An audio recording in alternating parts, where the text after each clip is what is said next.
Maybe that's why we vote for the presidents. It's quite ironical. Very funny indeed.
more you begin to investigate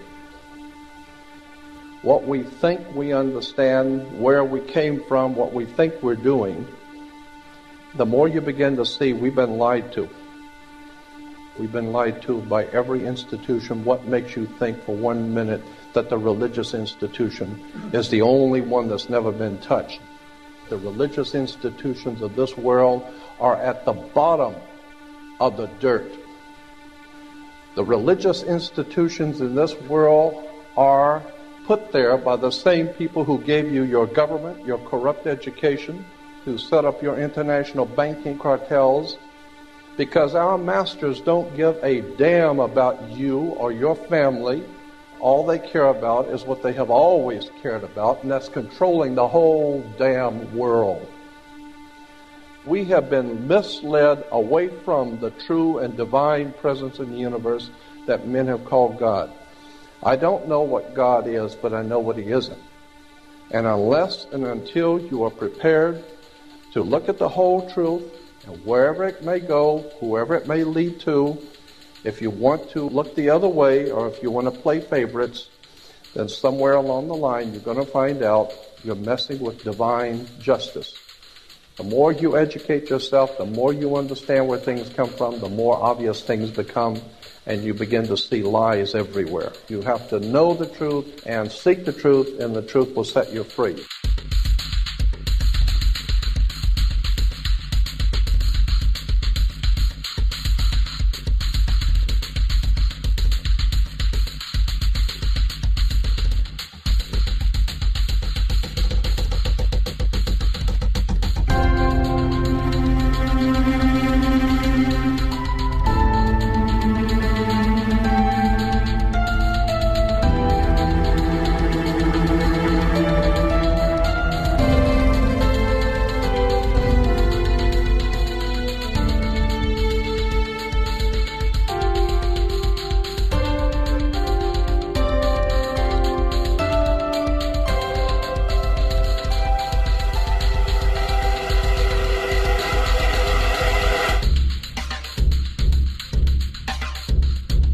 Because I got to tell you the truth, folks. I got to tell you the truth.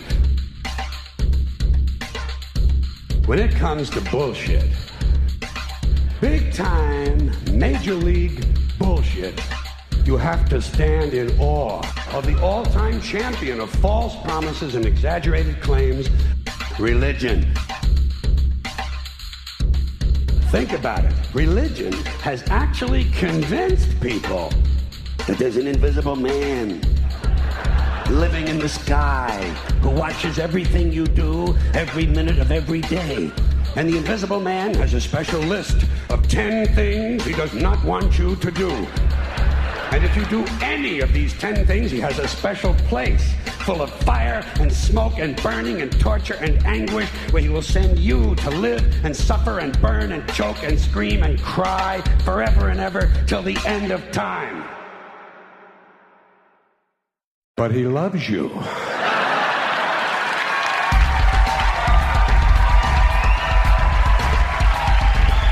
loves you. He loves you and he needs money. He always needs money. He's all powerful, all perfect, all knowing, and all wise. Somehow, just can't handle money. Religion takes in billions of dollars, they pay no taxes, and they always need a little more. Now, you talk about a good bullshit story. Holy shit.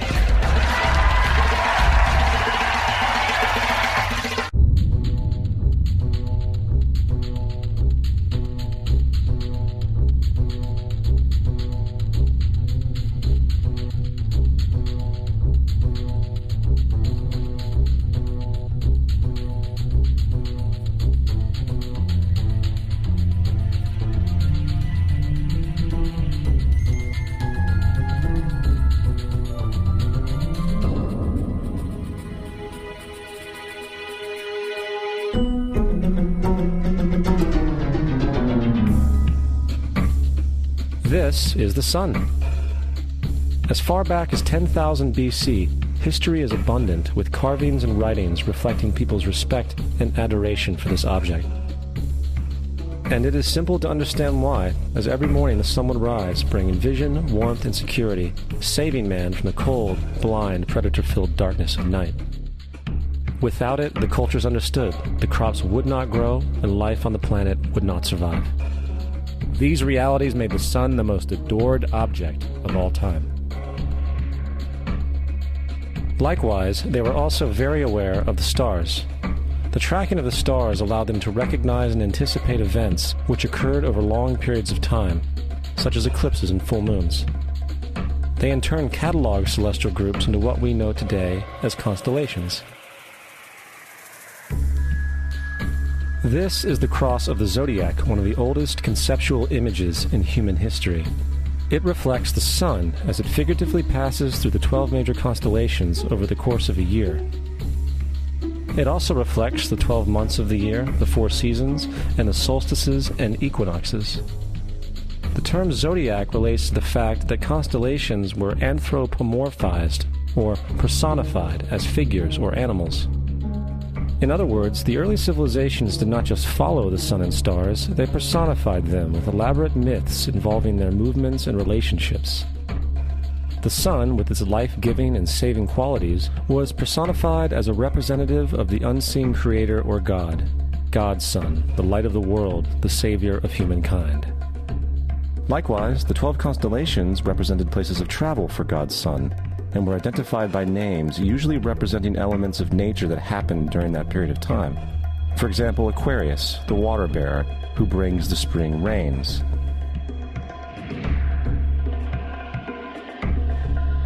This is Horus.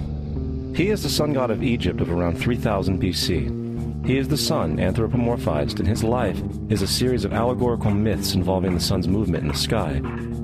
From the ancient hieroglyphics in Egypt, we know much about this solar messiah. For instance, Horus, being the sun or the light, had an enemy known as Set, and Set was the personification of the darkness or night. And, metaphorically speaking, every morning Horus would win the battle against Set, while in the evening Set would conquer Horus and send him into the underworld. It is important to note that dark versus light, or good versus evil, is one of the most ubiquitous mythological dualities ever known, and is still expressed on many levels to this day. Broadly speaking, the story of Horus is as follows. Horus was born on December 25th of the Virgin Isis Mary. His birth was accompanied by a star in the east, and upon his birth he was adored by 3 kings. At the age of 12, he was a prodigal child teacher, and at the age of 30, he was baptized by a figure known as Anup, and thus began his ministry. Horus had 12 disciples he traveled about with, performing miracles such as healing the sick and walking on water. Horus was known by many gestural names such as the Truth, the Light, God's Anointed Son, the Good Shepherd, the Lamb of God, and many others. After being betrayed by Typhon, Horus was crucified, buried for 3 days, and thus resurrected.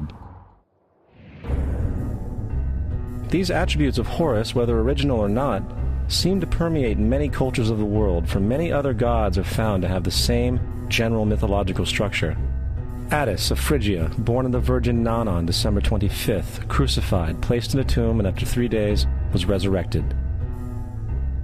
Krishna of India, born of the Virgin Devaki, with a star in the east signaling his coming. He performed miracles with his disciples, and, upon his death, was resurrected. Dionysius of Greece, born of a virgin on December 25th, was a traveling teacher who performed miracles such as turning water into wine. He was referred to as the King of Kings, God's only begotten Son, the Alpha and Omega, and many others. And, upon his death, he was resurrected. Mithra of Persia, born of a virgin on December 25th, he had 12 disciples and performed miracles, and upon his death was buried for 3 days and thus resurrected. He was also referred to as the Truth, the Light, and many others. Interestingly, the sacred day of worship of Mithra was Sunday. The fact of the matter is, there are numerous saviors from different periods from all over the world which subscribe to these general characteristics. The question remains, why these attributes? Why the virgin birth on December 25th? Why dead for 3 days in the inevitable resurrection? Why 12 disciples or followers? To find out, let's examine the most recent of the solar messiahs. Jesus Christ was born of the Virgin Mary on December 25th in Bethlehem. His birth was announced by a star in the east, which 3 kings or magi followed to locate and adorn the new Savior. He was a child teacher at 12, and at the age of 30 he was baptized by John the Baptist, and thus began his ministry.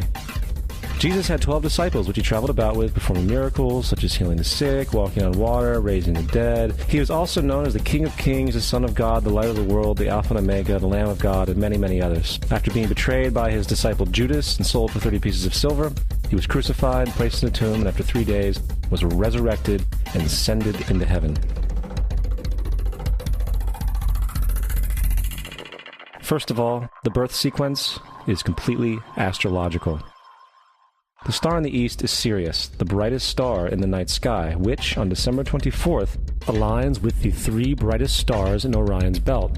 These 3 bright stars in Orion's belt are called today what they were called in ancient times, the 3 kings.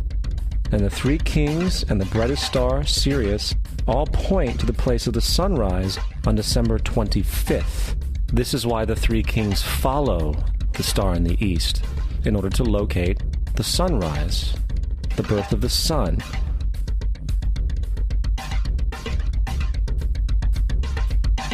The Virgin Mary is the constellation Virgo, also known as Virgo the Virgin. Virgo in Latin means virgin. Virgo is also referred to as the house of bread, and the representation of Virgo is a virgin holding a sheaf of wheat. This house of bread and its symbol of wheat represents August and September, the time of harvest. In turn, Bethlehem, in fact, literally translates to house of bread. Bethlehem is thus a reference to the constellation Virgo, a place in the sky, not on earth.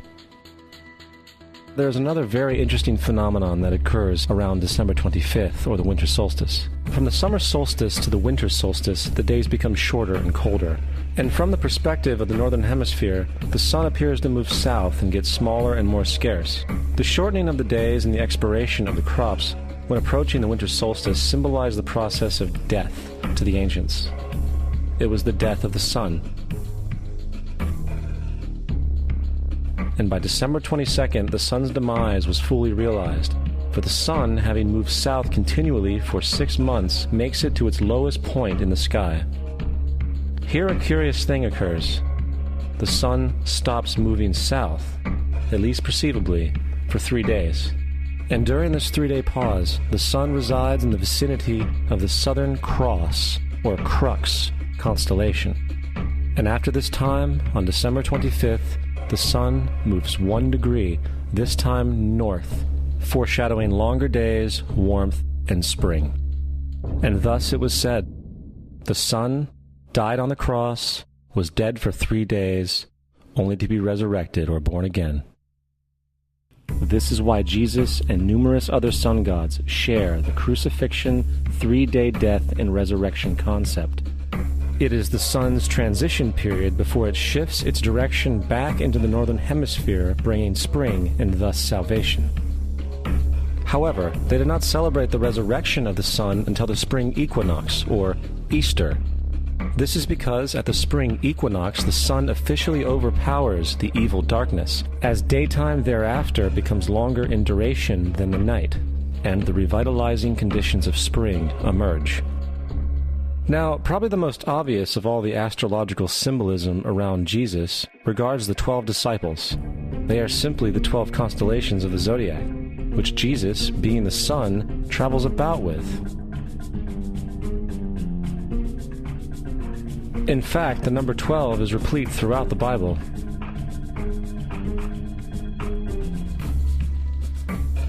Coming back to the cross of the zodiac, the figurative life of the sun, this was not just an artistic expression or tool to track the sun's movement. It was also a pagan spiritual symbol, the shorthand of which looked like this. This is not a symbol of Christianity. It is a pagan adaptation of the cross of the zodiac.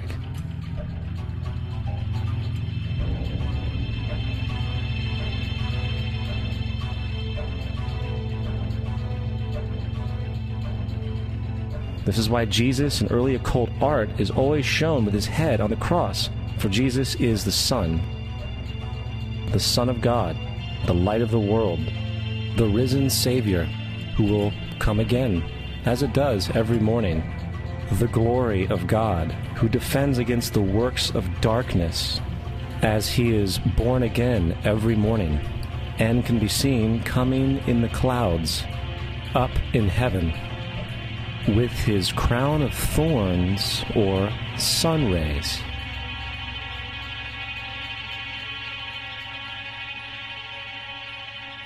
Now, of the many astronomical metaphors in the Bible, one of the most important has to do with the ages. Throughout the scriptures, there are numerous references to the age. In order to understand this, we need to be familiar with a phenomenon known as the precession of the equinoxes. The ancient Egyptians, along with cultures long before them, recognized that approximately every 2150 years, the sunrise on the morning of the spring equinox would occur in a different sign of the zodiac. This has to do with a slow, angular wobble that the Earth maintains as it rotates on its axis. It is called a precession because the constellations go backwards rather than through the normal yearly cycle. The amount of time it takes for the precession to go through all 12 signs is roughly 25,765 years. This is also called the Great Year. And ancient societies were very aware of this, and they referred to each 2150-year period as an age. From 4300 BC to 2150 BC, it was the age of Taurus, the bull. From 2150 BC to 1 AD, it was the age of Aries, the ram. And from 1 AD to 2150 AD, it is the age of Pisces, the age we are still in to this day. And in and around 2150, we will enter the new age, the age of Aquarius. Now, the Bible reflects, broadly speaking, a symbolic movement through 3 ages while foreshadowing a 4th.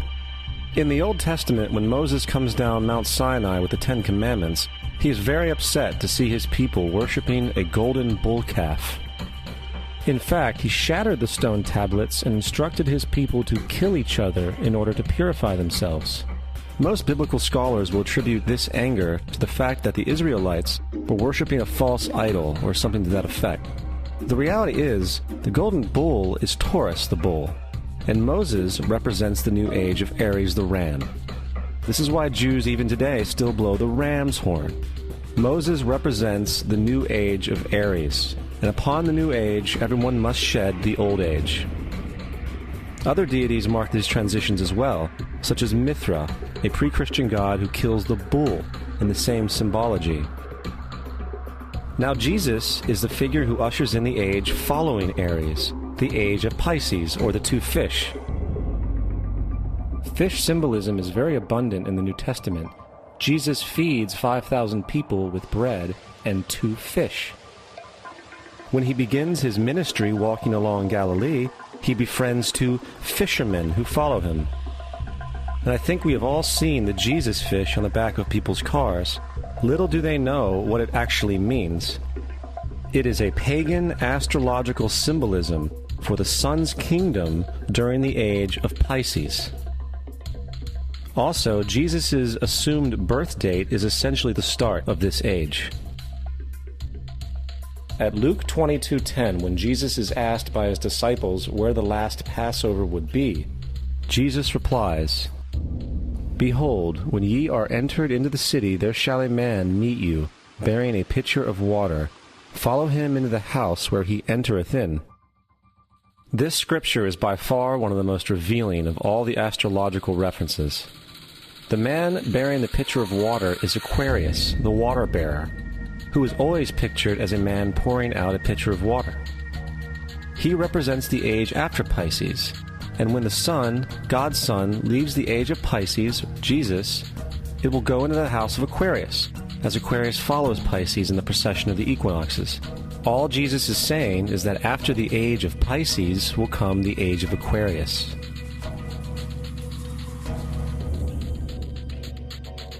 Now, we have all heard about the end times and the end of the world.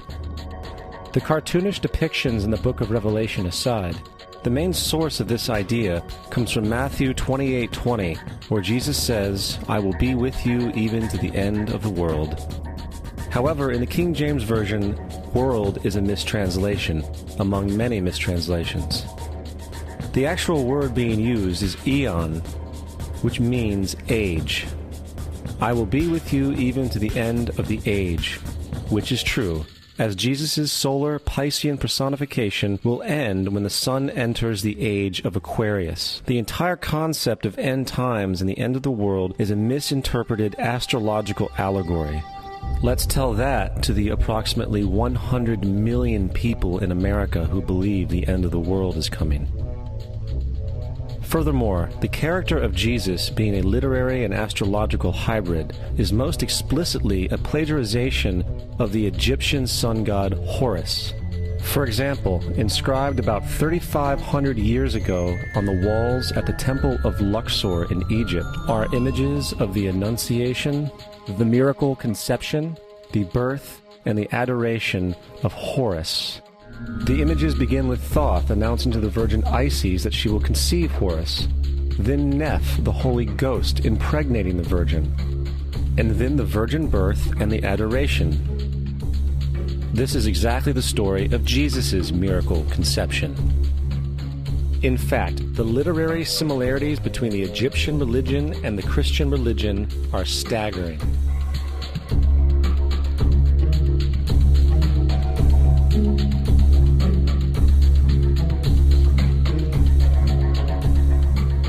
And the plagiarism is continuous. The story of Noah and Noah's Ark is taken directly from tradition. The concept of the Great Flood is ubiquitous throughout the ancient world, with over 200 cited claims in different periods and times. However, one need look no further for a pre-Christian source than the Epic of Gilgamesh, written in 2600 BC. This story talks of a great flood commanded by God, an ark with saved animals upon it, and even the release and return of a dove, all held in common with the biblical story, among many other similarities. And then there is the plagiarized story of Moses.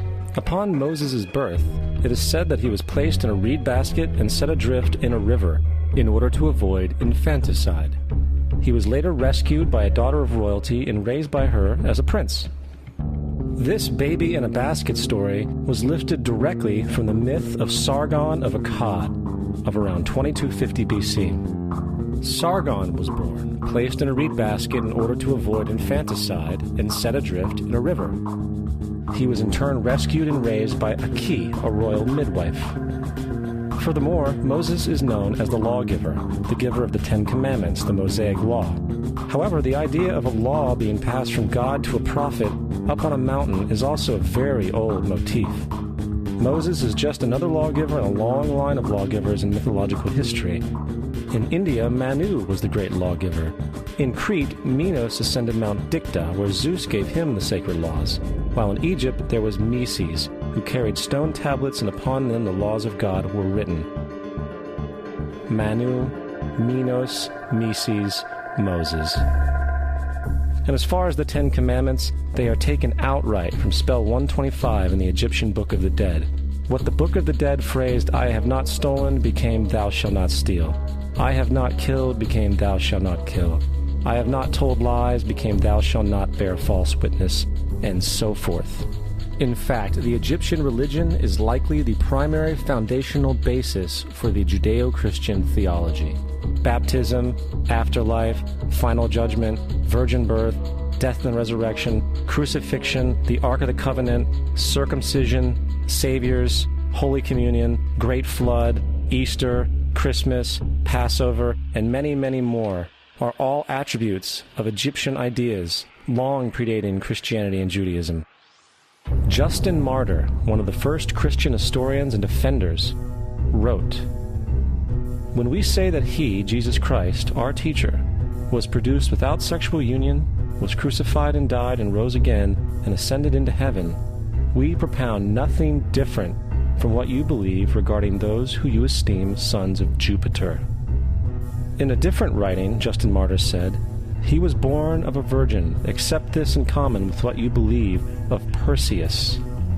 It's obvious that Justin and other early Christians knew how similar Christianity was to the pagan religions. However, Justin had a solution. As far as he was concerned, the devil did it. The devil had the foresight to come before Christ and create his characteristics in the pagan world. Fundamentalist Christianity, fascinating. These people actually believe the world is 12,000 years old. Swear to God. I actually asked one of these guys, okay, dinosaur fossils. He says, dinosaur fossils? God put those here to test our faith.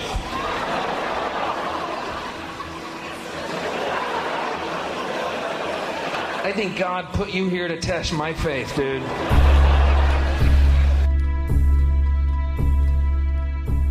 The Bible is nothing more than an astrotheological literary hybrid, just like nearly all religious myths before it. In fact, the aspect of transference of one character's attributes to a new character can be found within the book itself. In the Old Testament, there is the story of Joseph. Joseph was a prototype for Jesus. Joseph was born of a miracle birth. Jesus was born of a miracle birth. Joseph was of 12 brothers. Jesus had 12 disciples. Joseph was sold for 20 pieces of silver. Jesus was sold for 30 pieces of silver. Brother Judah suggests the sale of Joseph.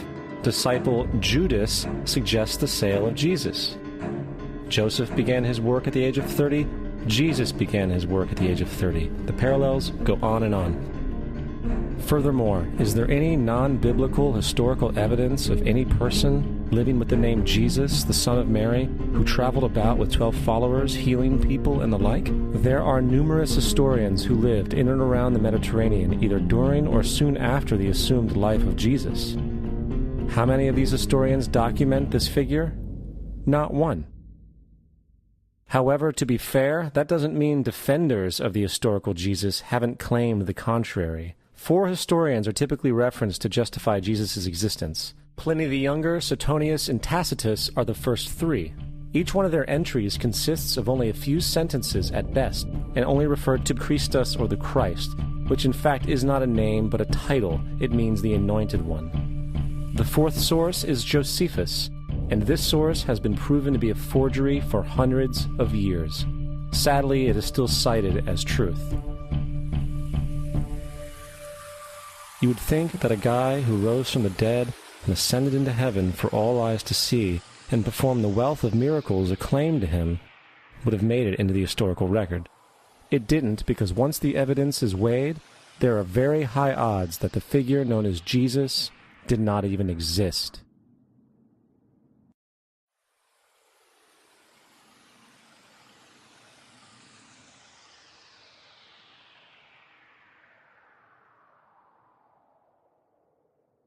We don't want to be unkind, but we want to be factual. We don't want to cause hurt feelings, but we want to be academically correct in what we understand and know to be true. Christianity just is not based on truth. We find that Christianity was in fact nothing more than a Roman story, developed politically. The reality is, Jesus was the solar deity of the Gnostic Christian sect, and like all other pagan gods, he was a mythical figure. It was the political establishment that sought to historize the Jesus figure for social control.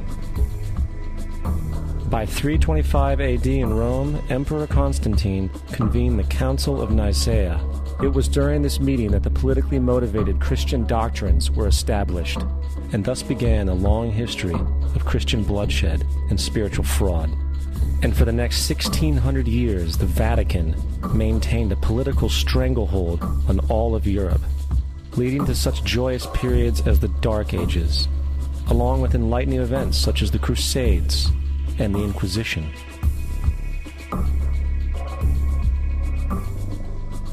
Christianity, along with all other theistic belief systems, is the fraud of the age. It serves to detach the species from the natural world, and likewise each other. It supports blind submission to authority. It reduces human responsibility to the effect that God controls everything, and in turn awful crimes can be justified in the name of a divine pursuit.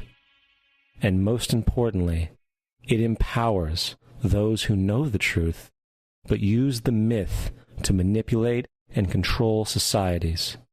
The religious myth is the most powerful device ever created and serves as the psychological soil upon which other myths can flourish.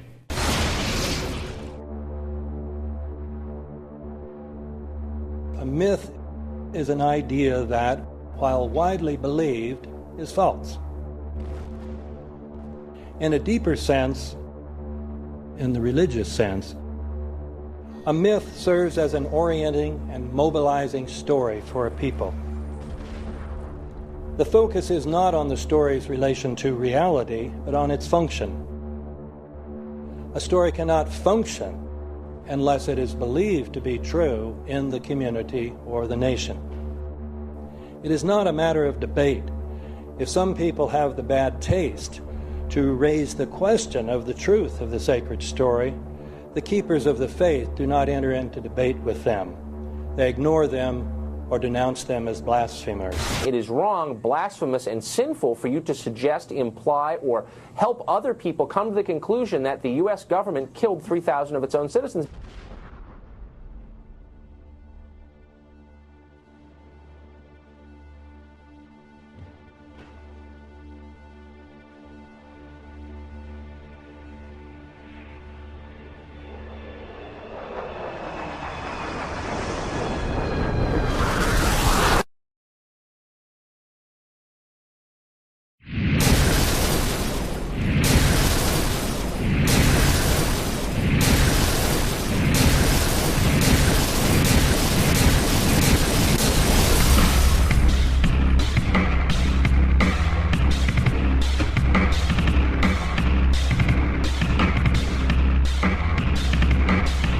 As if a demolition team set off when you see the old demolitions of these old buildings. It looks like one of those scenes of an old building being purposely dynamited and blown up. Anybody who's ever watched a building being demolished on purpose knows that if you're going to do this, you have to get at the under-infrastructure of a building and bring it down. The way the structure is collapsing, this was the result of something that was planned. It's not accidental that the first tower just happened to collapse and then the second tower just happened to collapse in exactly the same way.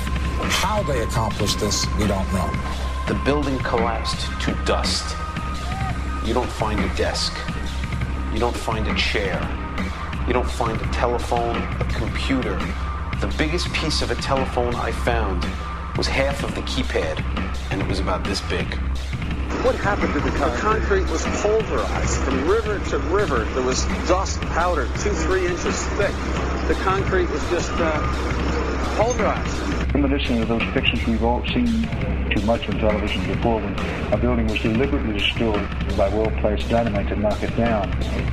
If they had detonated, if they were planned to take down a building. Boom, boom, boom, boom, boom. I heard a second explosion. There was a heavy-duty explosion. Then there was those secondary explosions and then subsequent collapses. An explosion blew and it knocked everybody over. To me, it sounded like an explosion. It sounded like gunfire.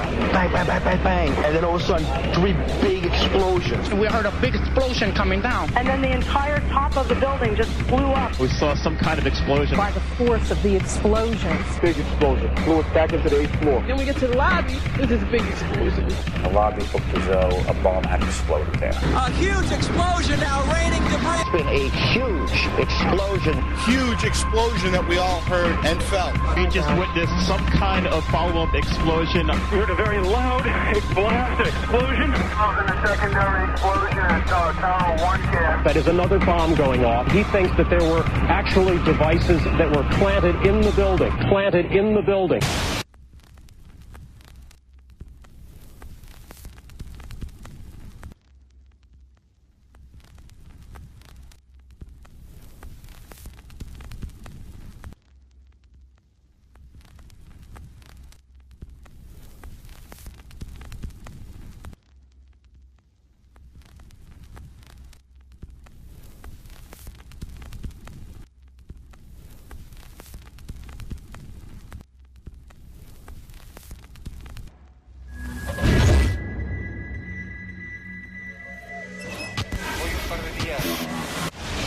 I don't think anybody could have predicted that they would try to use an airplane as a missile, a hijacked airplane as a missile. Nobody in our government, at least, and I don't think the prior government that could envision flying airplanes into buildings. No specific threat involving really domestic operation or involving what happened, obviously, the city's airliner and so. There were no warning signs that I'm aware of. USA Today reports that in the 2 years before the attacks on September the 11th, NORAD conducted exercises using hijacked airliners as weapons. And one target was the World Trade Center.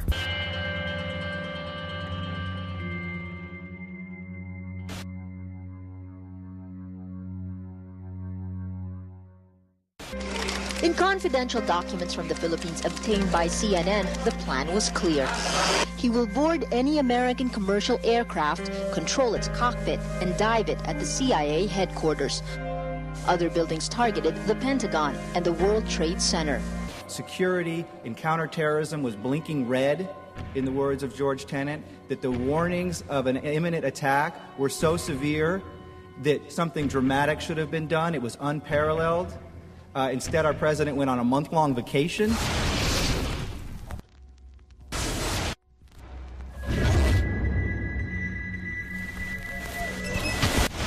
The head of Pakistani intelligence at the ISI, Mahmoud Ahmed, requested Omar Sheikh to wire $100,000 to Mohammed Atta, who was the lead hijacker. Hijacker Mohammed Atta received wire transfers via Pakistan. The man sending the money to Atta is believed to be Ahmed Umar Saeed Sheikh. Omar Sheikh admitted he was supported by the Pakistan government's intelligence service, the ISI.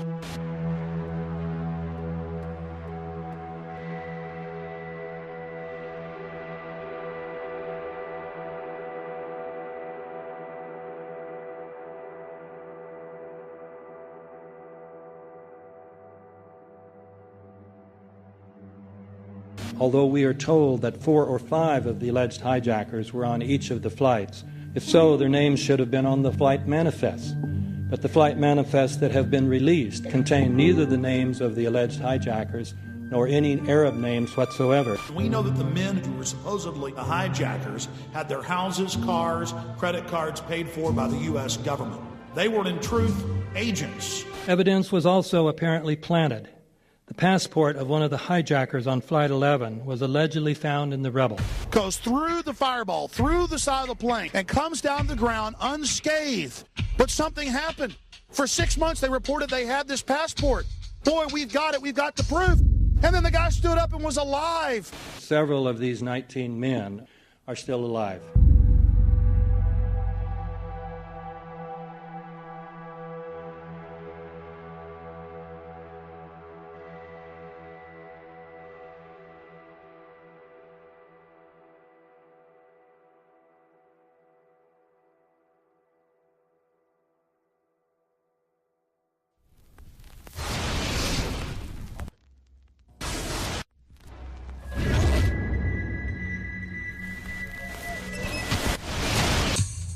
Of course we're after Saddam Hussein, bin Laden. He's January 2001, the Bush administration orders the FBI and intelligence agencies to back off investigations involving the bin Laden family, including 2 of Osama bin Laden's relatives, who were living, guess where, in Falls Church, Virginia, right next to CIA headquarters. When he was already America's most wanted criminal, he reportedly spent 2 weeks in the American hospital in Dubai, was treated by an American doctor, and visited by the local CIA agent. We have not seen one piece of evidence that links Osama bin Laden directly to the planning stages of September 11th. This failure to provide proof was later said to be unnecessary because bin Laden, in a video allegedly found in Afghanistan, admitted responsibility for the attacks. This confession is now widely cited as proof. But the man in this video has darker skin, fuller cheeks, and a broader nose than the Osama bin Laden of all other videos. We again seem to have planted evidence. In 1976, Osama's older brother Salim bin Laden hired a man in Texas by the name of Jim Bath to handle all the investments in the United States for the bin Laden family. Jim Bath also happens to be a personal, almost lifelong friend and former Air National Guard pilot with George W. Bush. The connections between the Bushes and the bin Ladens become much more clear when George Herbert Walker Bush made trips to Saudi Arabia in 1998 and 2000 to meet with the bin Laden family on behalf of a company called the Carlyle Group.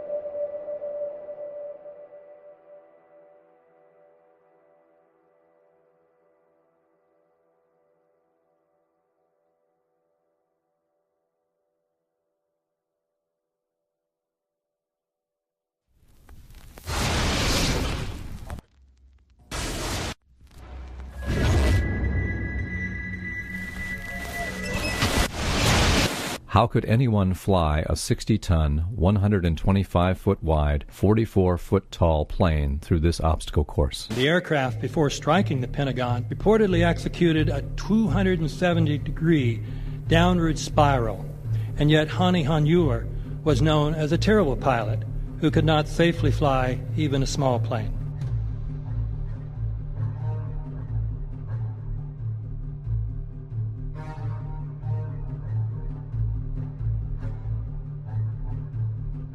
No seats, no luggage, no bodies. Nothing but bricks and limestone. The official explanation is that the intense heat from the jet fuel vaporized the entire plane. Flight 77 had 2 Rolls-Royce engines made of steel and titanium alloy and weigh 6 tons each. It is scientifically impossible that 12 tons of steel and titanium was vaporized by jet fuel. We're also told that the bodies were able to be identified either by their fingerprints or by the DNA. So what kind of fire can vaporize aluminum and tempered steel and yet leave human bodies intact? From my close-up inspection, there's no evidence of a plane having crashed anywhere near the Pentagon. And as I said, the only pieces left that you can see are small enough that you could pick up in your hand. Shortly after the strike, government agents picked up debris and carried it off. The entire lawn was covered with dirt and gravel, so that any remaining forensic evidence was literally covered up. The videos from security cameras, which would show what really hit the Pentagon, were immediately confiscated by agents of the FBI, and the Department of Justice has to this day refused to release them. If these videos would prove that the Pentagon was really hit by a 757, most of us would assume the government would release them.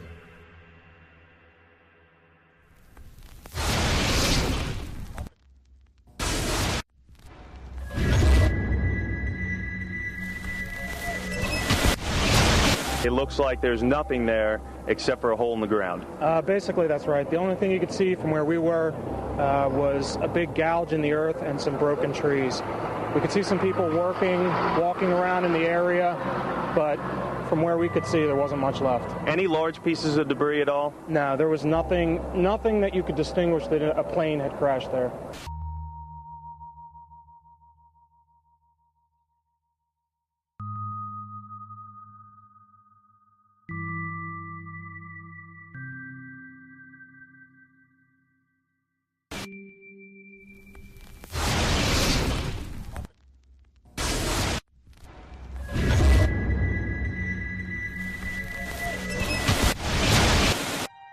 Pancake theory, according to which the fires, while not melting the steel, heated it up sufficiently to cause the floors weakened by the airplane strikes to break loose from the steel columns, and this started a chain reaction. So you would expect then from that theory, which is the official theory, to see a whole stack of floors piled up on top of each other and then a spindle of core columns standing too. The core of each of the twin towers consisted of 47 massive steel columns. If the floors had broken loose from them, these columns would have still been sticking up into the air 1,000 feet. The plane did not cut all those core columns. We designed the buildings to take the impact of the Boeing 707 hitting the building at any location. The building probably could sustain multiple impacts of jetliners. That the plane flew straight into the building. Through him, right. Yeah. So you're saying that the building was actually designed to cope with a hole like that and still survive? Yeah, it was. If you had dropped, say, a billiard ball From the top of the World Trade Center, 110 floors up there, it would have taken 8 to 10 seconds to hit the ground, encountering no resistance whatsoever. The Twin Towers came down in nearly free-fall speed. 200,000 tons of steel shatters and explodes outwards over 500 feet. This means that floors shattered at an average rate of about 10 floors per second. There is no scenario for a pancake effect of buildings falling that allows them to fall at the rate of free fall. Now what can do that? What can move mass out of the way? Explosives.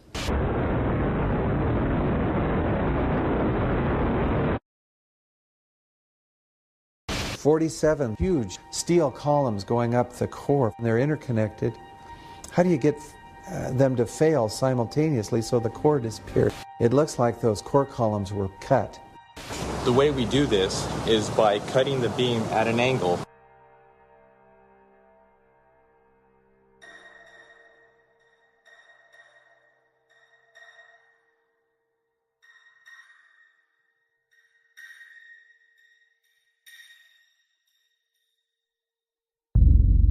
I started looking at the molten metal.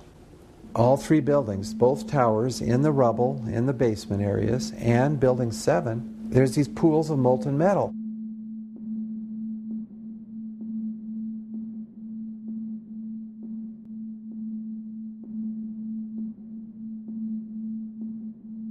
You'd get down below and you'd see molten steel running down the channel rails, like you're in a foundry. Like lava. The molten steel was found 3, 4, and 5 weeks later, when the rubble was being removed. He said that molten steel was also found underneath World Trade Center 7. So I'm looking through the official reports. What do they say about the molten metal? They say nothing. Now, wait a minute. This is important evidence. So where'd that come from?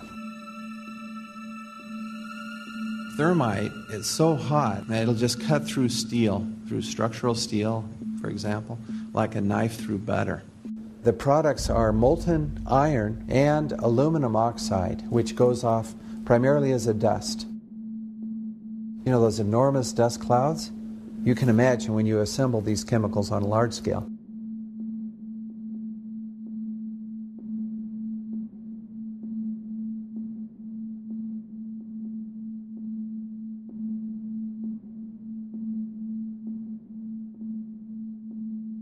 Molten metal pools under both towers after they collapsed, and Building 7. Now, Building 7 wasn't even hit by a jet.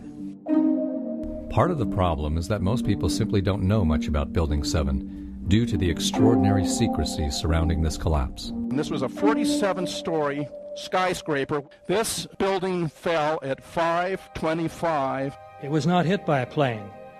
This building had fires on only 2 or 3 floors. And it was brought down by what we know was a controlled demolition. Demolitions, they look just like that. You know, a kink in the middle, and then that building just comes straight down, almost at free fall speed. They first blow one of the central columns so the building falls in on itself. Building 7 had a classic crimp or wedge. Its central column was blown out first, so it didn't structurally damage buildings just a few feet away from it.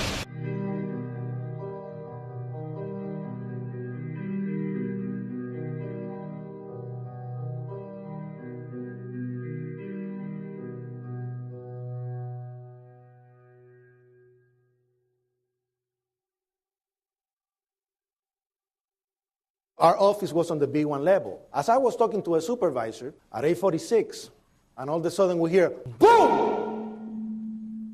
An explosion so hard that pushed us upwards.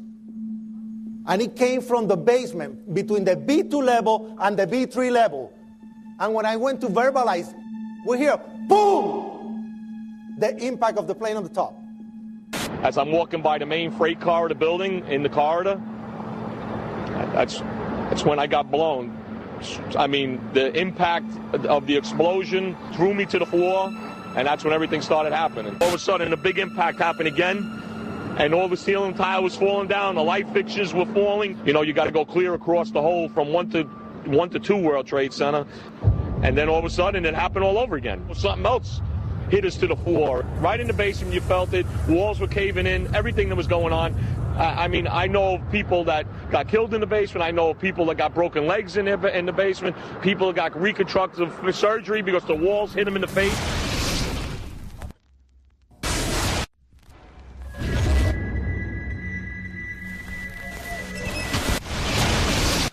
According to standard operating procedure, if an FAA flight controller notices anything that suggests a possible hijacking, the controller is to contact a superior. If the problem cannot be fixed within about a minute, the superior is to ask NORAD, the North American Aerospace Command, to send up or scramble jet fighters to find out what is going on. NORAD then issues the scramble order to the nearest Air Force base with fighters on alert. But although interceptions usually occur within 10 or so minutes, in this case, 80 or so minutes had elapsed before fighters were even airborne. It's a mind-bending anomaly. Not a single U.S. Air Force interceptor turns a wheel until it's too late. There are no jets at all. What if they were so confused and had been so deliberately confused that they couldn't respond? The reason that they didn't know where to go was because a number of conflicting and overlapping war game exercises were taking place. It involved the insertion of false radar blips onto radar screens in the Northeast Air Defense Sector. Center Team U, we have a problem here. We have a hijacked aircraft headed towards New York. We need someone to scramble some F-16s or something up there to help us out.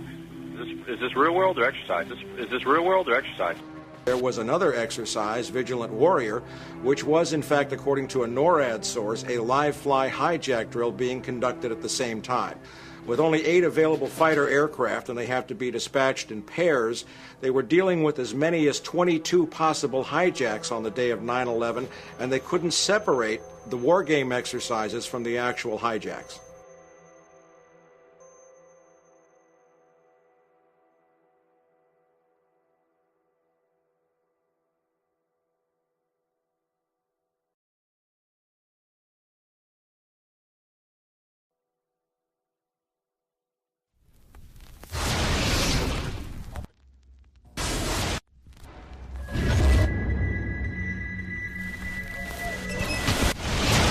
Page 172.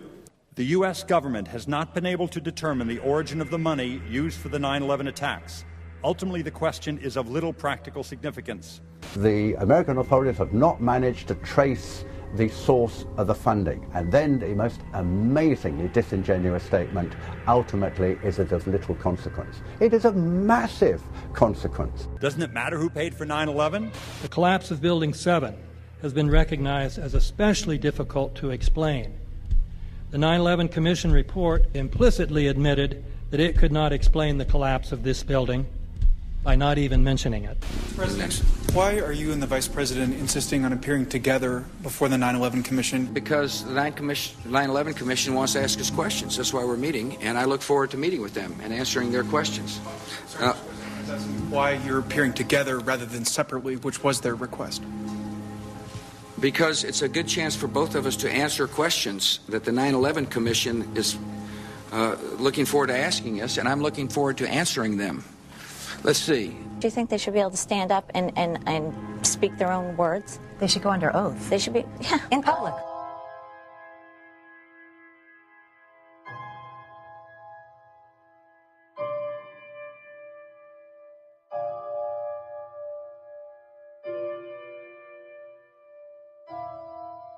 Don't you think that the families deserve to have a transcript or to be able to see what you Adam, said? you asked me that question yesterday. I got the same answer, yeah. The final report was a unanimous report. That means that if there was a single commissioner who had any objection about anything, that fact would be dropped from the report. We have found out that he not only served on the transition team of the Bush administration, that he was a person who wrote a draft memo for the setup of the Bush administration's National Security Council, that he was an individual who wrote the preemptive war strategy that was eventually used for the war in Iraq, that he is a close friend of Condoleezza Rice's. We want him to resign. There is literally nothing in the 9/11 report that the Bush administration did not approve of. We can understand, therefore, why the Commission, under Zelikow's leadership, would have ignored all the evidence that would point to the truth, that 9/11 was a false flag operation intended to authorize the doctrines and funds needed for a new level of imperial mobilization.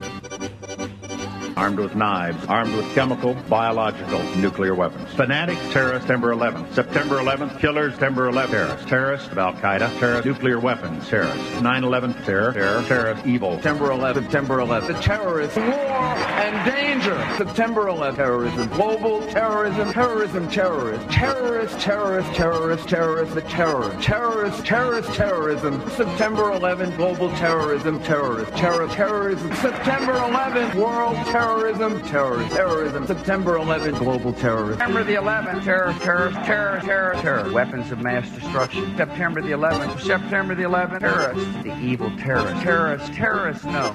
Terrorism. The words are hypnotically repeated. Terrorism, terrorist, terrorist threat, and of course, believed to be linked to Al-Qaeda. But it's the so-called war on terrorism that's in our faces practically 24/7 as the inescapable focus of our existence. One day, our grandchildren will look back on this time and ask, how was the war on terror won? The entire U.S. ruling class, ruling elite, comes to see terrorism as the preferred means, indeed the only means, to provide social cohesion, to provide an enemy image for the society to keep it together. According to neocon theory from Carl Schmitt, you have to have an enemy image in order to have a society. It's a very dangerous thing because now it means that the entire social order, the political parties, intellectual life, politics in general, all based on a monstrous myth. Monstrous myth.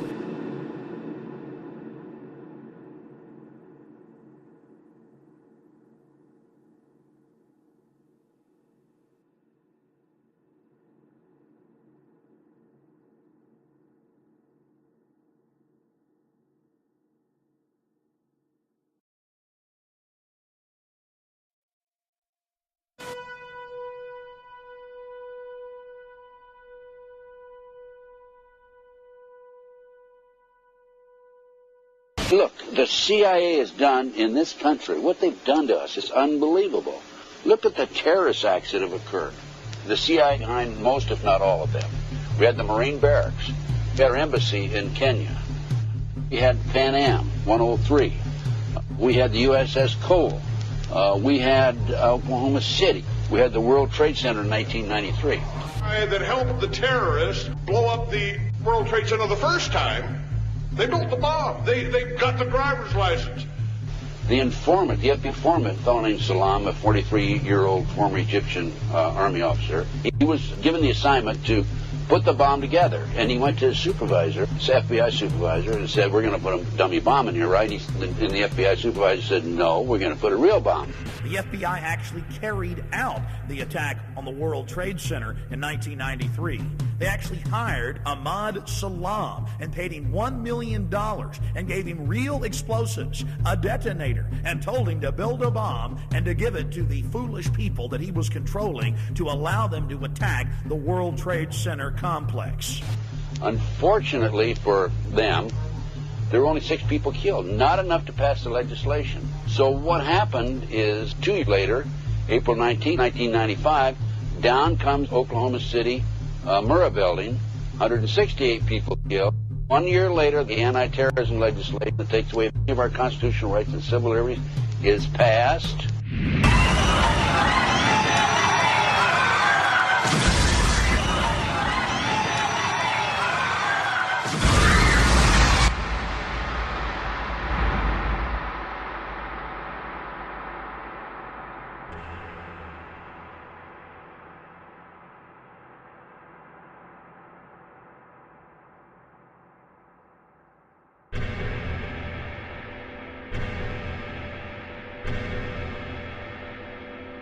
Because at 9:30 this morning, we were actually running an exercise for over a company of 1,000 people in London, based on simultaneous bombs going off precisely at the railway stations that happened this morning.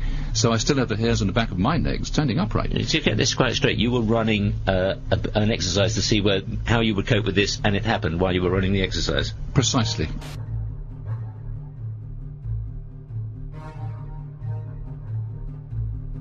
Supposed to believe is some kind of coincidence, there was also an anti-terrorist drill going on 7/7.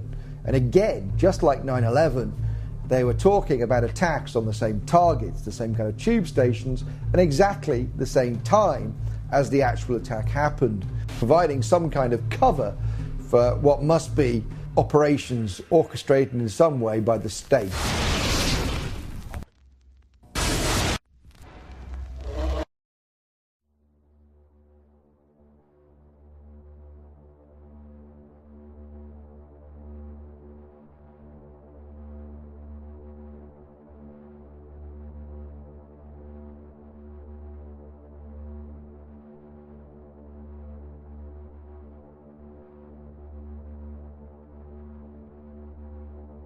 I am absolutely appalled at how much people in this country do not think. We are given to understand that an Arabic guy out there up in the mountains financed the most elaborate attack on this country. Do you think some people in a cave were able to have NORAD stand down? Do you think that people in a cave were able to have all of this happen? And when I think about how many Americans were killed in New York City, and believing as I do that this thing was a setup job, this is a textbook operation that Nazis used, and they've used it over and over again. America has been suckered in one more time. I don't have to tell you things are bad. Everybody knows things are bad. The dollar buys a nickel's worth. Banks are going bust. Shopkeepers keep a gun under the counter. Punks are running wild in the street, and there's nobody anywhere who seems to know what to do, and there's no end to it. We know the air is unfit to breathe, and our food is unfit to eat. We sit watching our TVs while some local newscaster tells us that today we had 15 homicides and 63 violent crimes, as if that's the way it's supposed to be. We know things are bad, worse than bad. They're crazy. It's like everything everywhere is going crazy, so we don't go out anymore. We sit in the house, and slowly the world we're living in is getting smaller, and all we say is, please, at least leave us alone in our living rooms. Let me have my toaster and my TV and my steel-belted radios, and I won't say anything. Just leave us alone. Well, I'm not going to leave you alone. I want you to get mad. I don't want you to protest. I don't want you to riot. I don't want you to write to your congressmen because I wouldn't know what to tell you to write. I don't know what to do about the depression and the inflation and the Russians and the crime in the street. All I know is that first, you've got to get mad. You've got to say, I'm a human being. God damn it. My life has value.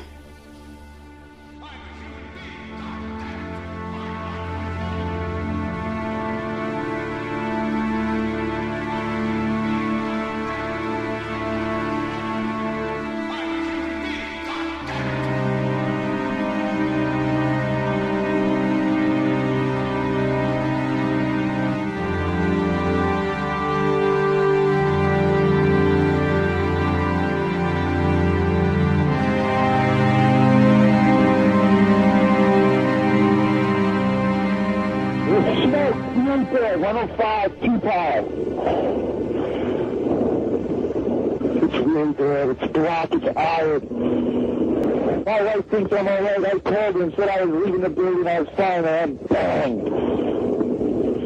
To three of us, 2 broken windows. Oh, God! Ah!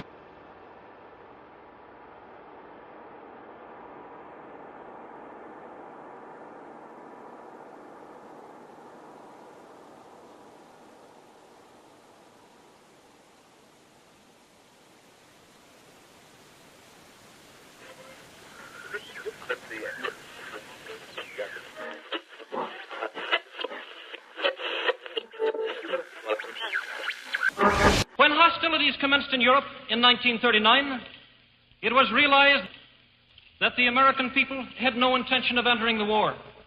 But they believed that this country could be enticed into the war in very much the same way that it was enticed into the last one.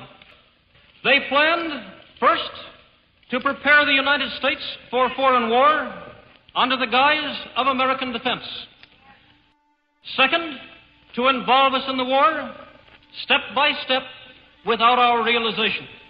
Third, to create a series of incidents which would force us into the actual conflict. These plans were, of course, to be covered and assisted by the full power of their propaganda. Our theaters soon became filled with plays portraying the glory of war. newsreels lost all semblance of objectivity, and they have used the war to justify the restriction of congressional power and the assumption of dictatorial procedures on the part of the President and his appointees. A fear campaign was inaugurated. We cannot allow the natural passions and prejudices of other peoples to lead our country to destruction.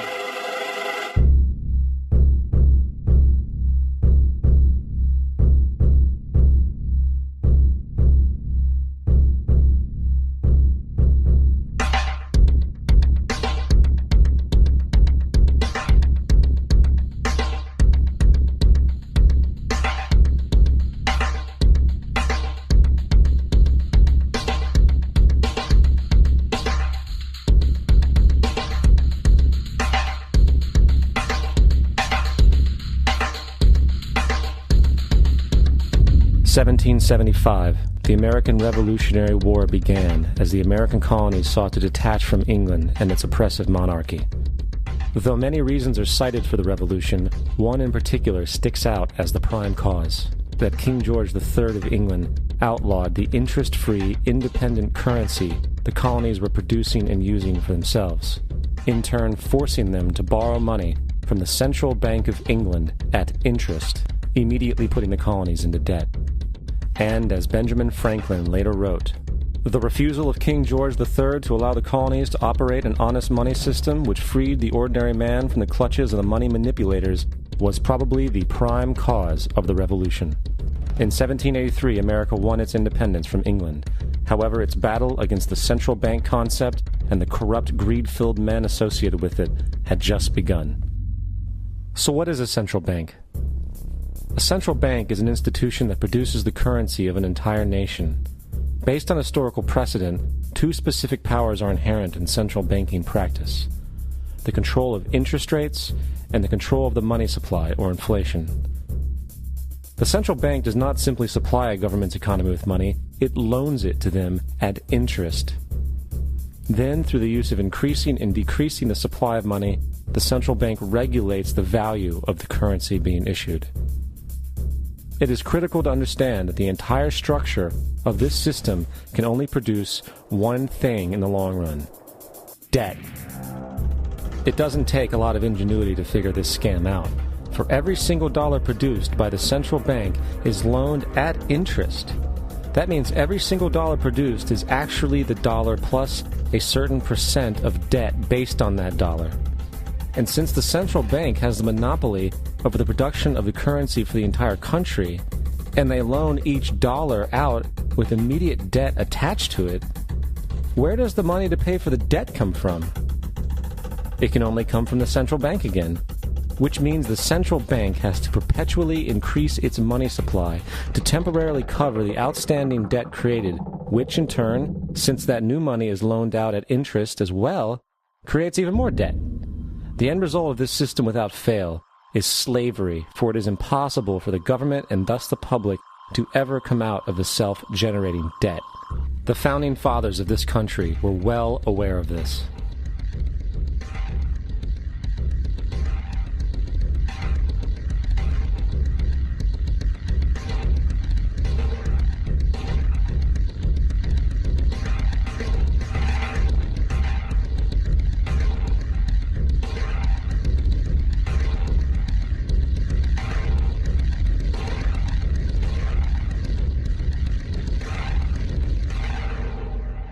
By the early 20th century, the U.S. had already implemented and removed a few central banking systems, which were swindled into place by ruthless banking interests.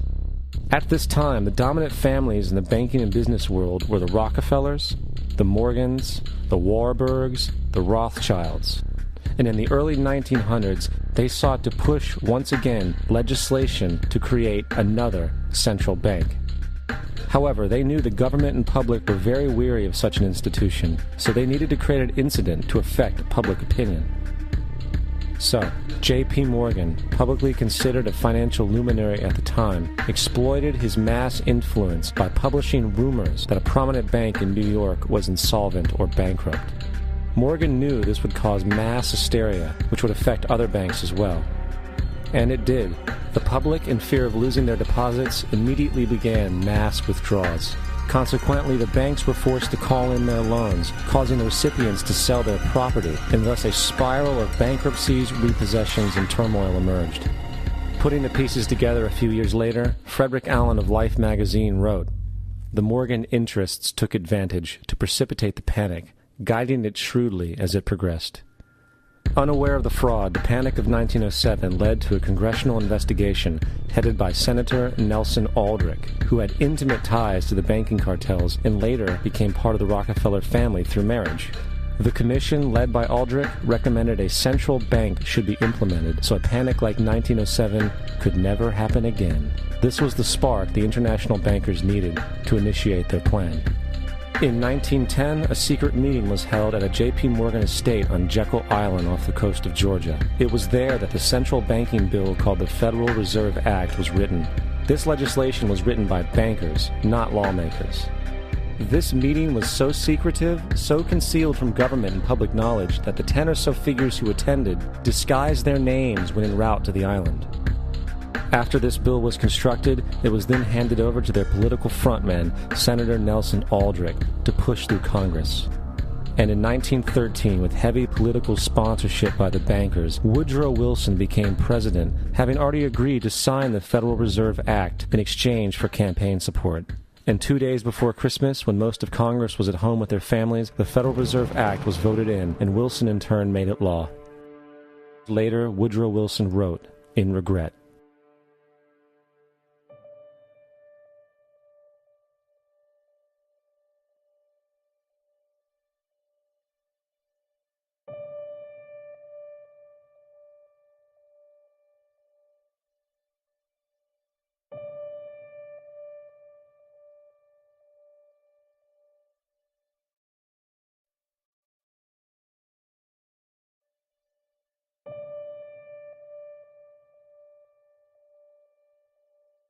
Congressman Louis McFadden also expressed the truth after the passage of the bill. A world banking system was being set up here, a superstate controlled by international bankers, acting together to enslave the world for their own pleasure. The Fed has usurped the government. Now, the public was told that the Federal Reserve System was an economic stabilizer, and inflation and economic crises were a thing of the past. Well, as history has shown, nothing is further from the truth. The fact is, the international bankers now had a streamlined machine to expand their personal ambitions. It's alive! It's alive! It's alive! For example, from 1914 to 1919, the Fed increased the money supply by nearly 100%, resulting in extensive loans to small banks and the public.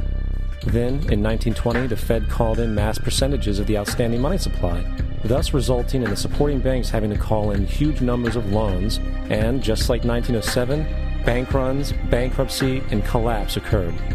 Over 5,400 competitive banks outside of the Federal Reserve System collapsed, further consolidating the monopoly of a small group of international bankers. Privy to this crime, Congressman Lindbergh stepped up and said in 1921, "Under the Federal Reserve Act, panics are scientifically created. The present panic is the first scientifically created one, worked out as we figure a mathematical equation." However, the panic of 1920 was just a warm-up. From 1921 to 1929, the Fed again increased the money supply, resulting once again in extensive loans to the public and banks.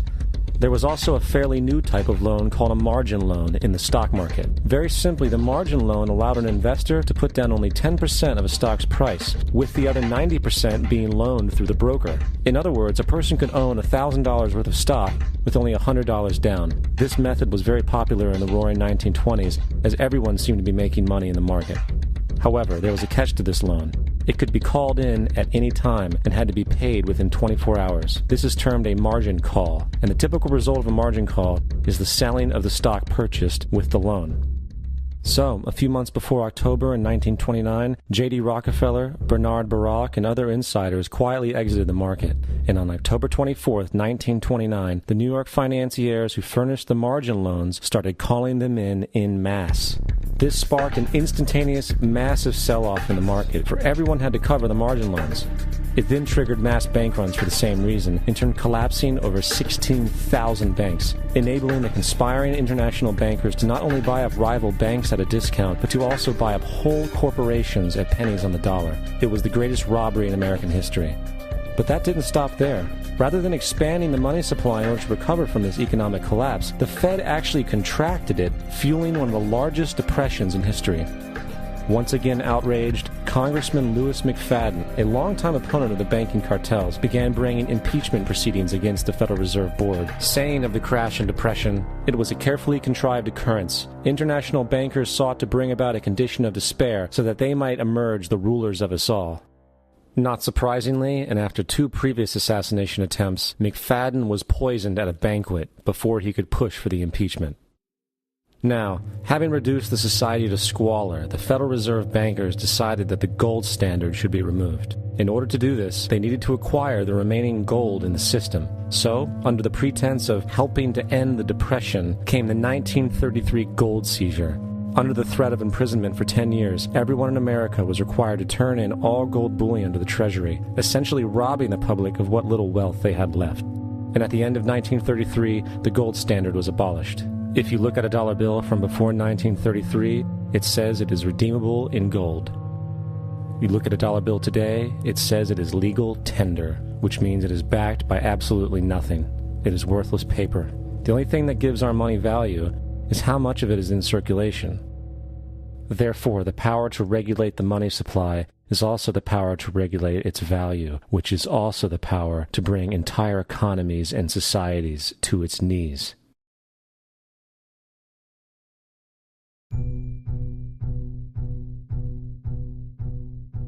It's important to clearly understand, the Federal Reserve is a private corporation. It is about as Federal Express. It makes its own policies and is under virtually no regulation by the U.S. government. It is a private bank that loans all the currency at interest to the government, completely consistent with the fraudulent central banking model that the country sought to escape from when it declared independence in the American Revolutionary War. Now, going back to 1913, the Federal Reserve Act was not the only unconstitutional bill pushed through Congress. They also pushed the federal income tax. It's worthwhile to point out that the American public's ignorance towards the federal income tax is a testament to how dumbed down and oblivious the American population really is. First of all, the federal income tax is completely unconstitutional, as it is a direct, unapportioned tax. All direct taxes have to be apportioned to be legal based on the Constitution. Secondly, the required number of states in order to ratify the amendment to allow the income tax was never met, and this has even been cited in modern court cases.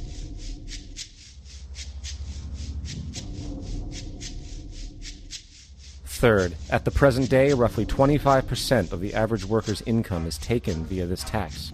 And guess where that money goes? It goes to pay the interest on the currency being produced by the fraudulent Federal Reserve Bank, a system that does not have to exist at all. The money you make working almost 3 months out of the year goes almost literally into the pockets of the international bankers who own the private Federal Reserve Bank. And fourth, even with the fraudulent government claim as to the legality of the income tax, there is literally no statute, no law in existence that requires you to pay this tax, period.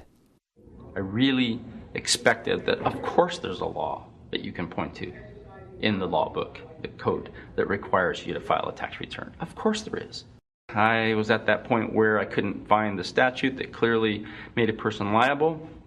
At least not me, and most people I know, and I had no choice in my mind except to resign. Based on the research that I did throughout the year 2000, and that I'm still doing, I have not found that law. I've asked Congress, we've asked a lot of people in the IRS commissioners, helpers. They can't answer, because if they answer, the American people are going to know that this whole thing is a fraud. I haven't filed an federal income tax return since I left. I have not filed a tax return since 1999. The income tax is nothing less than the enslavement of the entire country. Now, the control of the economy and the perpetual robbery of wealth is only one side of the Rubik's Cube the bankers hold in their hands. The next tool for profit and control is war. Since the inception of the Federal Reserve in 1913, a number of large and small wars have commenced. The three most pronounced were World War I, World War II, and Vietnam. World War I. In 1914, European wars broke out centered around England and Germany. The American public wanted nothing to do with the war. In turn, President Woodrow Wilson publicly declared neutrality. However, under the surface, the U.S. administration was looking for any excuse it could find to enter it. In a noted observation by Secretary of State William Jennings, the large banking interests were deeply interested in the World War because of the wide opportunities for large profits. It's important to understand that the most lucrative thing that can happen for the international bankers is war, for it forces the country to borrow even more money from the Federal Reserve Bank at interest. Woodrow Wilson's top advisor and mentor was Colonel Edward House, a man with intimate connections with the international bankers who wanted in the war. In a documented conversation between Colonel House, Wilson's advisor, and Sir Edward Grey, the Foreign Secretary of England, regarding how to get America into the war, Grey inquired, "What will Americans do if Germans sink an ocean liner with American passengers on board?" House responded, "I believe that a flame of indignation would sweep the United States, and that by itself would be sufficient to carry us into war." So, on May 7, 1915, on essentially the suggestion of Sir Edward Grey, a ship called the Lusitania was deliberately sent into German-controlled waters, where German military vessels were known to be. And, as expected, German U-boats torpedoed the ship, exploding stored ammunition, killing 1,200 people. To further understand the deliberate nature of this setup, the German embassy actually put advertisements in the New York Times telling people that if they boarded the Lusitania, they did so at their own risk, as such a ship sailing from America to England through the war zone would be liable to destruction. In turn, and as anticipated, the sinking of the Lusitania caused a wave of anger among the American population, and America entered the war a short time after. The First World War caused 323,000 American deaths. J.D. Rockefeller made $200 million off of it. Not to mention the war cost about $30 billion for America, most of which was borrowed from the Federal Reserve Bank at interest, furthering the profits of the international bankers. World War II. On December 7, 1941, Japan attacked the American fleet at Pearl Harbor, triggering our entry into that war. President Franklin D. Roosevelt declared the attack was a day that will live in infamy. A day of infamy indeed, but not because of the alleged surprise attack on Pearl Harbor. After 60 years of surfacing information, it is clear that not only was the attack on Pearl Harbor known weeks in advance, it was outright wanted and provoked. Roosevelt, whose family had been New York bankers since the 18th century, whose uncle Frederick was on the original Federal Reserve Board, was very sympathetic to the interests of the international bankers, and the interest was to enter the war, as we've seen, nothing is more profitable for international bankers than war. In a journal entry by Roosevelt's Secretary of War Henry Stimson, dated November 25, 1941, he documented a conversation he had with Roosevelt. The question was, how should we maneuver them into firing the first shot? It was desirable to make sure the Japanese be the ones to do this, so that there should remain no doubt as to who were the aggressors.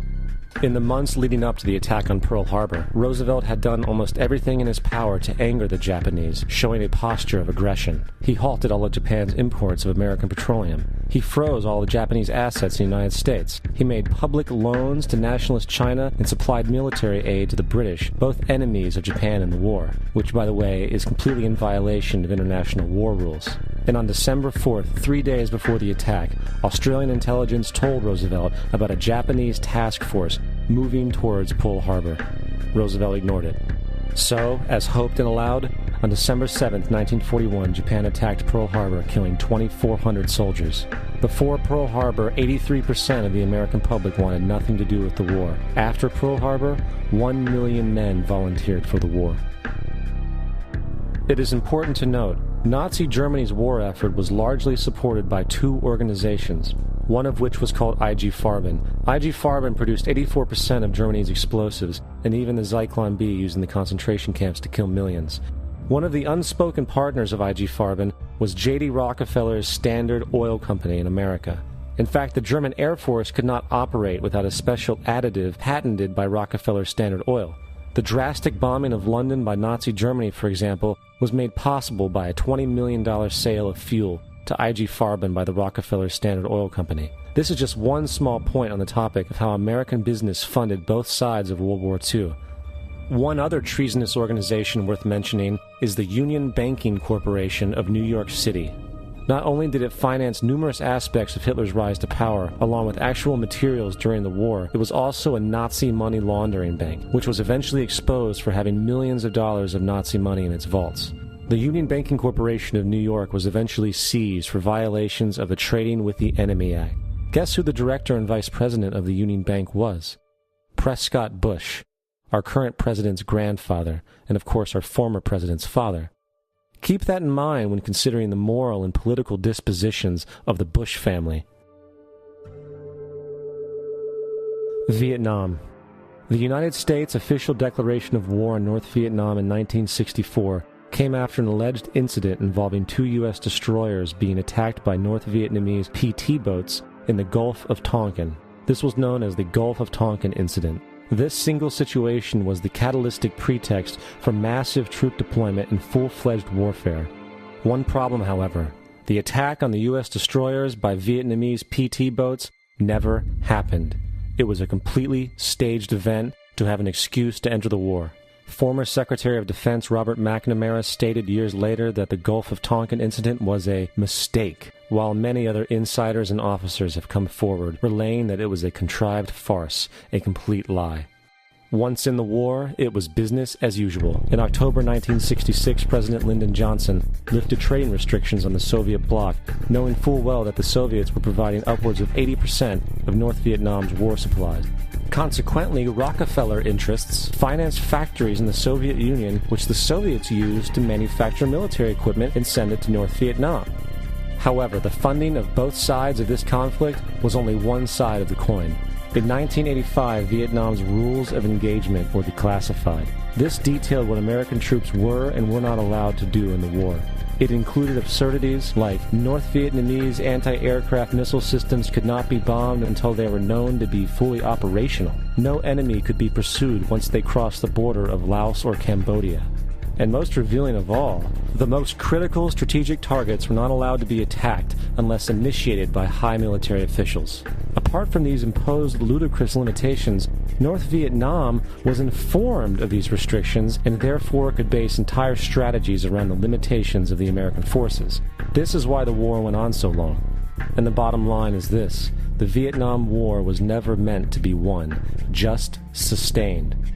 This war for profit resulted in 58,000 American deaths and 3 million dead Vietnamese. So, where are we now? September 11th was the jumpstart for what is now an accelerated agenda by the ruthless elite. It was a staged war pretext no different than the sinking of the Lusitania, the provoking of Pearl Harbor, and the Gulf of Tonkin lie. In fact, if 9/11 wasn't a planned war pretext, it would be an exception to the rule. It has been used to launch 2 unprovoked illegal wars, one against Iraq and one against Afghanistan. However, 9/11 was a pretext for another war as well, the war against you. The Patriot Act, Homeland Security, the Military Tribunals Act, and other legislations are all completely and entirely designed to destroy your civil liberties and limit your ability to fight back against what is coming. Currently in the United States, unannounced to most brainwashed Americans, your home can be searched without a warrant, without you being home. You can in turn be arrested with no charges revealed to you, detained indefinitely with no access to a lawyer, and legally tortured, all under the suspicion that you might be a terrorist. If you need a painted picture of what is happening in this country, let's recognize how history repeats itself. In February 1933, Hitler staged a false flag attack, burning down his own German parliament building, the Reichstag, and blamed it on communist terrorists. In the next few weeks, he passed the Enabling Act, which completely eradicated the German Constitution, destroying people's liberties. He then led a series of preemptive wars, all justified to the German people as necessary to maintaining homeland security.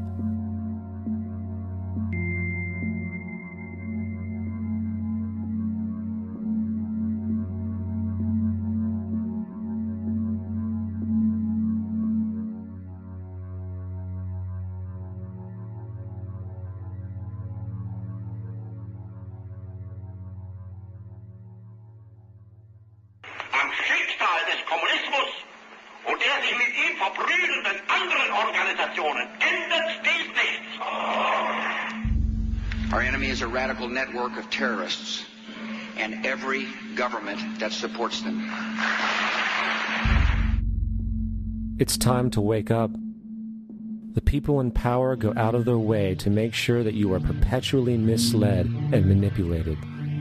The majority's perception of reality, especially in the political arena, is not their own. It is shrewdly imposed upon them without them even knowing it. For example, the public at large actually believes the invasion of Iraq is going badly, as sectarian violence doesn't seem to stop. What the public fails to see is that the destabilization of Iraq is exactly what the people behind the government want. This war is to be sustained so the region can be divided up, domination of the oil maintained, continual profits reaped for the defense contractors, and most importantly, permanent military bases established to be used as a launching pad against other oil-bearing, non-conforming countries such as Iran and Syria. For further implication that the civil war and destabilization is purely intentional, in 2005, 2 elite British SAS officers were arrested by Iraqi police after being caught driving around in their car shooting at civilians while dressed up as Arabs. After being arrested and taken to a jail in Basra, the British Army immediately requested the release of these men. When the Basra government refused, British tanks came in and physically broke out the men from the Basra prison. If you wish to destroy an area, how do you do it? Well, there are 2 ways. You can go in there and bomb it and so forth, but that is not very efficient. What you do is you try to get the people in that area to kill each other and to destroy their own territory, their own farms. And that's what's been done in that area. The way in which you destroy an opponent is get him to destroy himself by dividing his ranks against one another. Then you feed both sides. You have agents feeding both sides, inflaming both sides. And they kill each other off. And it's time that some of us woke up to this reality to understand that people who try to maintain empires and create empires do it by manipulating the people they're trying to conquer. You might want to ask yourself why the entire culture is utterly saturated with mass media entertainment from all sides, while the educational system in America continues its stupefying downward slide since the U.S. government decided to take over and subsidize the public school system. What your government pays for, it gets. When we understand that, then we look at government-financed institutions of education and see the kind of students and the kind of education that's being turned out by these government-financed schools. Logic will tell you that if what is being turned out in those schools was not in accord with what the state and the federal government wanted, then it would change it.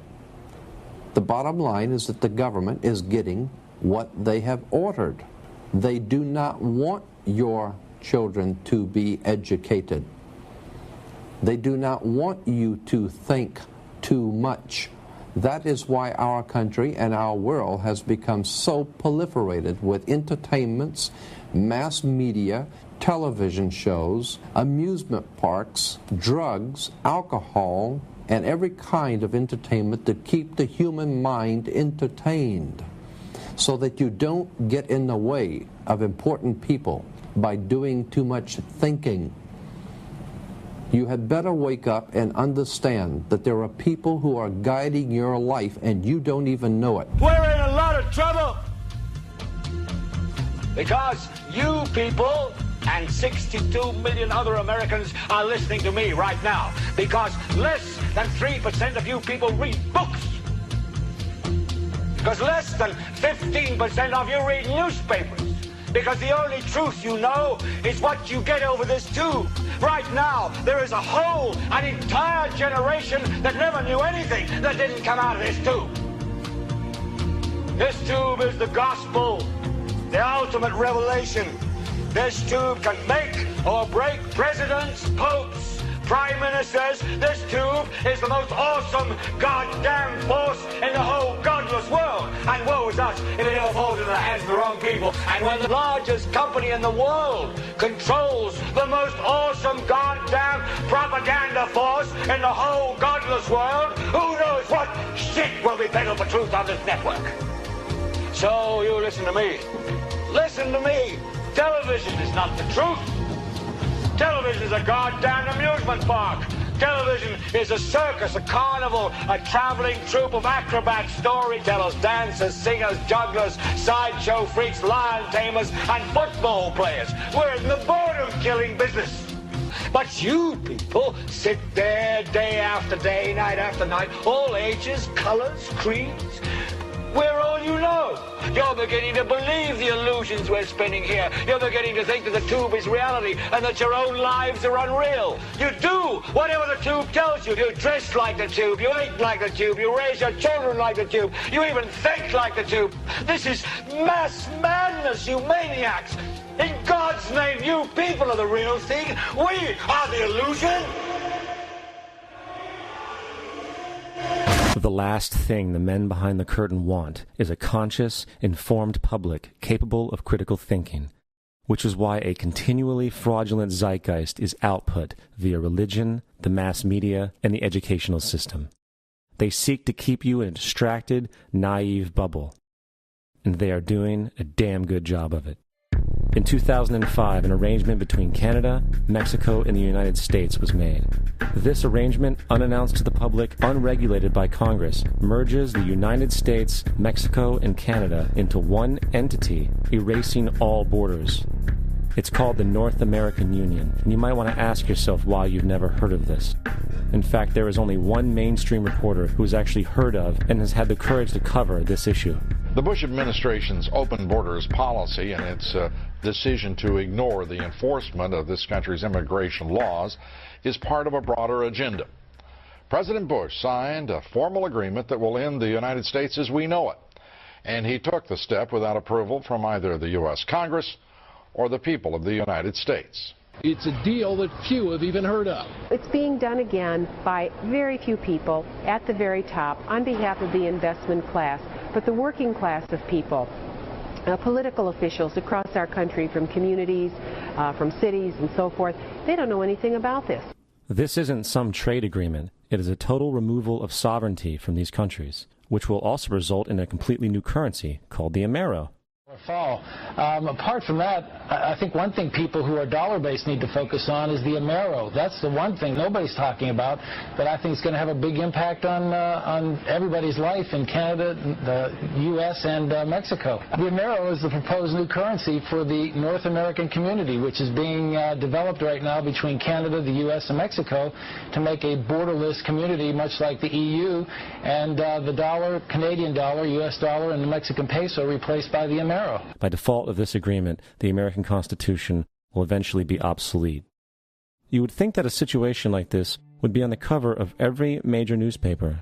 That is until you realize that the people who are behind this movement are the same people behind the mainstream media, and you are not told what you're not supposed to know. The North American Union is the same concept as the European Union, the African Union, and the soon-to-be Asian Union, and the same people are behind all of them. And, when the time is right, the North American Union, the European Union, the African Union, and the Asian Union will be merged together, forming the final stages of a plan these men have been working on for over 60 years. A one-world government.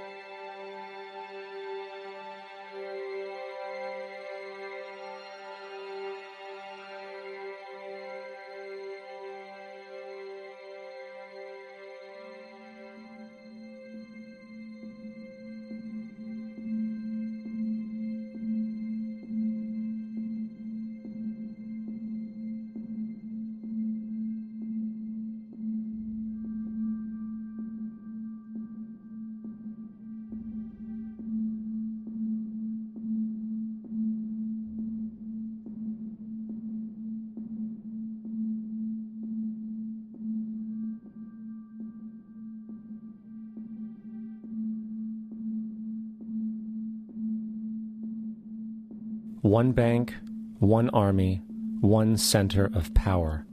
And if we have learned anything from history, it is that power corrupts, and absolute power corrupts absolutely. This is Aaron Russo, a filmmaker and former politician. To his left is Nicholas Rockefeller of the infamous Rockefeller banking and business dynasty. After maintaining a close friendship with Nicholas Rockefeller, Aaron eventually ended the relationship, appalled by what he had learned about the Rockefellers and their ambitions. I got a call one day from an attorney woman I knew, and she said, "Would you like to meet one of the Rockefellers?" I said, "Sure, I'd love to." And we became friends, and he began to divulge a lot of things to me. So he said to me one night, he said that there's going to be an event there, and out of that event, you're going to see we're going to go into Afghanistan, so we can run pipelines from the Caspian Sea. We're going to go into Iraq to take the oil and establish a base in the Middle East, and we're going to go into Venezuela and try and get rid of Chavez. And the first two they've accomplished. Chavez they didn't accomplish. And he said you're going to see guys going into caves looking for looking for people that they're never going to find. You know, he was laughing about the fact that you have this war on terror. There's no real enemy. He's talking about how by having this war on terror, you can never win it because it's an eternal war. And so you can always keep taking people's liberties away. And I said, how are you going to convince people that this war is real? He says, but the media. The media can convince everybody it's real. I mean, you know, it's just that you keep talking about things. You keep saying it over and over and over again, and eventually people believe it. You know, you created the Federal Reserve in 1913 through lies. You create 9/11, which is another lie. Through 9/11, then you're fighting a war on terror, and now all of a sudden you go into Iraq, which was another lie, and now they're going to do Iran. You know, and it's all one thing leading to another, leading to another, leading to another. Now, I would say, what are you doing this for? What's the point of this thing? You have all the money in the world you ever want. You have all the power. I said, you know, you're hurting people. It's not a good thing. And he would say, what do you care about the people for? Take care of yourself and you take care of your family. And then I said to him, what are the ultimate goals here? He said, the ultimate goal is to get everybody in this world chipped with the RFID chip and have all money be on those chips and everything on those chips. And if anybody wants to protest what we do or violate what we want, we just turn off their chip. That's right, microchipped.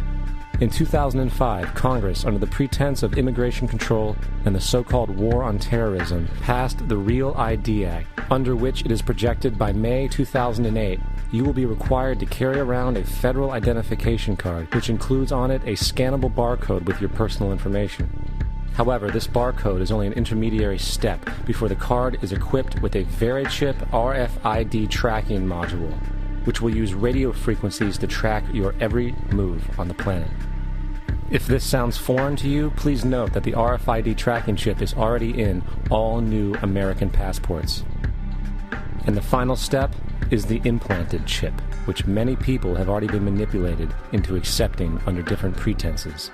We have a Florida family who are really pioneers in a brave new world. They have volunteered to be the first ever to have microchip identification devices implanted into their body. After 9/11, I was really concerned with the security of my family.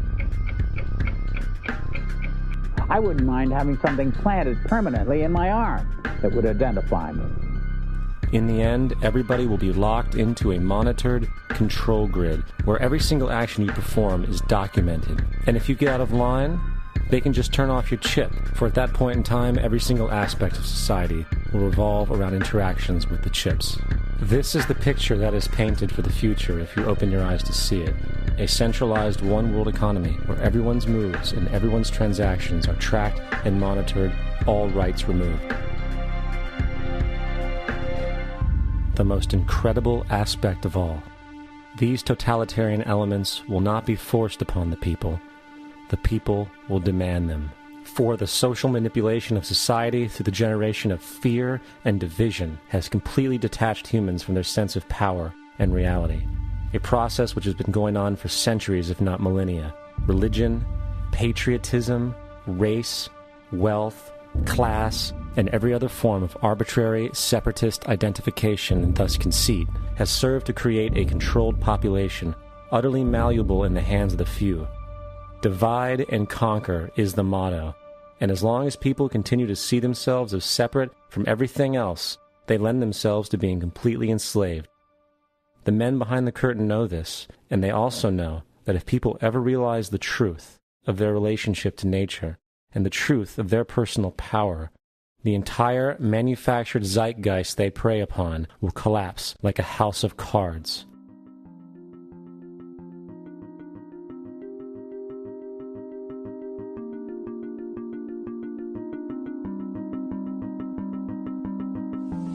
The whole system that we live in drills into us that we're powerless, that we're weak, that our society is evil, that it's crime-ridden, etc., and so forth. It's all a big, fat lie. We are powerful, beautiful, extraordinary. There is no reason why we cannot understand who we truly are, where we are going. There is no reason why the average individual cannot be fully empowered. We are incredibly powerful beings. You know, I think I spent 30 years of my life, in the first 30, trying to become something. I wanted to become good at things. I wanted to become good at tennis. I wanted to become good at school and grades and everything I kind of viewed in that perspective. I'm not okay the way I am, but if I got good at things, you realize that I had the game wrong. That the game was to find out what I already was. Find out what I already was.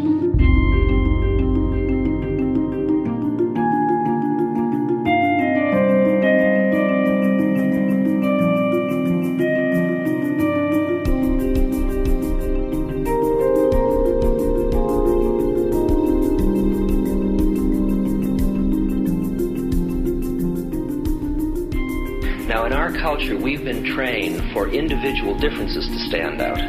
So you look at each person, immediately it is brighter, dumber, older, younger, richer, poorer, and we make all these dimensional distinctions, put them in categories and treat them that way. And we get so that we only see others as separate from ourselves in the ways in which they're separate. And one of the dramatic characteristics of experience is being with another person and suddenly seeing the ways in which they are like you, not different from you, and experiencing the fact that which is essence in you and which is essence in me is indeed one. The understanding that there is no other. It is all one.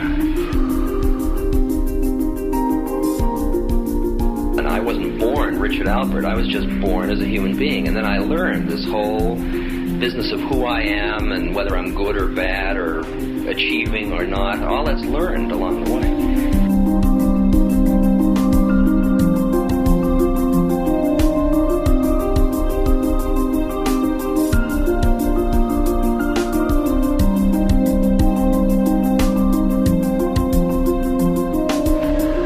The old appeals to racial, sexual, and religious chauvinism, to rabid nationalist fervor, are beginning not to work. A new consciousness is developing which sees the earth as a single organism and recognizes that an organism at war with itself is doomed.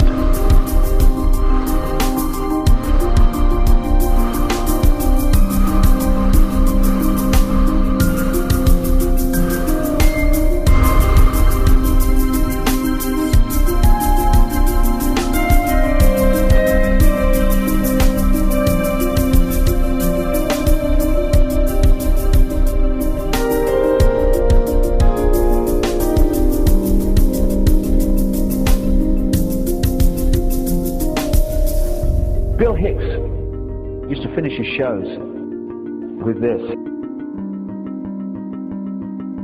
Life's like a ride in an amusement park. And when you go on it, you think it's real, because that's how powerful our minds are. And the ride goes up and down and round and round. It has thrills and chills, and it's very brightly colored. And it's very loud, but it's fun for a while.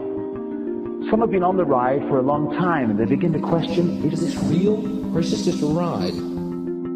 And other people have remembered, and they come back to us and they say, hey, don't worry. Don't be afraid ever. Because this is just a ride. And we kill those people. Shut him up. I've got a lot invested in this ride. Shut him up. Look at my furrows of worry.